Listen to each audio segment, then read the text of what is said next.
We all know what fake news is. It's a term that has been thrown around ever since. But did you know that there are actually different types of fake news? So, I am Arielle Therese Gamolo from Grade 11 Discipline, and today I will be talking about the difference between disinformation, misinformation, and malinformation. So, our objectives would be to define the difference between disinformation, misinformation, and malinformation. Next is to analyze real life or online examples within the Philippine context. And lastly is to explain how to identify the intent behind the posts you see online. So there are different types of fake news. So I've said, as I've stated earlier, disinformation, misinformation, and malinformation. Let's talk about disinformation first. So disinformation refers to a false information that is intended to cause harm, fully aware of its inaccuracy. So this is a type of fake news that is made up with the intention to hurt or harm someone else. So the creator of that information fully knows that it is inaccurate, but still shared it and caused harm. So this could be um, in shorter term could be lies on purpose. Let's have an example. So take a look at this post about our former president. So the claim about our president having or that being diagnosed with stage 4 colon cancer was actually rumored on January, and it was debunked on February by the Malacanang and the president itself. But why do you think that some people would believe that this is true? Let's analyze it, shall we? So, let's take a look at its visuals. Just by looking here, the logo or the template itself could be one of the reasons why people would immediately think that it is true, since most TV reports or most released TV reports has logos like this. Another is the statement down here. So you could see it states there that the Malacanang confirms that this claim, they supported this claim, which is actually not true because it is also the Malacanang themselves that contradicted this claim. So, yes, the intention here is not to inform, but it is actually to cause panic or instability within our political setting. So, next, unlike disinformation, misinformation is a type of fake news that is shared with no intention to cause harm but still causes harm. So, it is a mistake. Take a look at this example. So, as you can see right here, this post was actually viral during the 2020 pandemic, February, as you can see right here. So the context of this post is that in order to fight the symptoms of the coronavirus, you should drink hot ginger tea. They recommended to drink hot ginger tea. Do you think it's true? Well, for some, it would be true. But it wasn't actually proven, or there was no scientific proof that it can actually fight off the symptoms of the virus.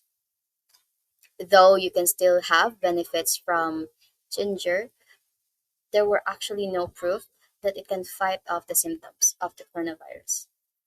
Of the coronavirus. But then again, this post has no intention to harm others, though it can still have fatal consequences. And lastly, we have malinformation. So, malinformation is different from the last two. So, malinformation refers to the true or partially true information that is shared to cause harm, taken out of context, or used maliciously. So, unlike the two, the last, the disinformation and misinformation, malinformation uses real information, but in a um, in a way that is used maliciously. So let's have this example. The issue about the celebrity Maris Racal and Anthony Jenkins. So their issue during the 2024 of December. So there were screenshots released by a third party regarding their intimate relationship, regardless of Anthony having a spouse. So this is actually a type of malinformation because the screenshots of the messages themselves are not edited or nor fabricated, but it was used to ruin or call out someone. So yeah, it's a type of malinformation. So to break it all, to sum it up, this information is false information created and shared deliberately, has the intention to deceive, no, designed to cause harm, panic, or political instability. Misinformation is false information that is shared without the realization na it is wrong or it's a mistake. So the intent there is to help people, unlike disinformation. And lastly, it's malinformation. So malinformation is again real information, but it is used maliciously, used to cause damage. So the intent here is to harm, to share in order to ruin reputations, embarrass or harass other people or an organization. Now, how do we actually spot the intent behind a post? To protect ourselves, we have to look past the headlines and analyze the mechanic of the content. First, analyze the branding.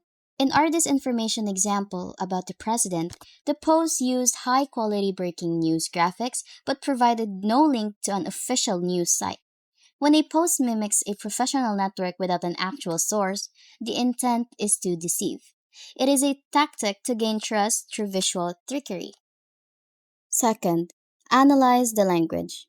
Does the post use emotional bait or loaded language? Phrases like the nation praise or this shattered my heart are designed to trigger a reaction. Another is to observe the engagement. Is the post a forwarded message from a relative or a credits to the owner tip on Facebook? This is usually the mark of misinformation. Though the intent here is to help, because these users believe they are sharing life saving or important advices, even though they haven't verified the facts. Identifying the why is your best defense against social media manipulation. So that is all. Thank you.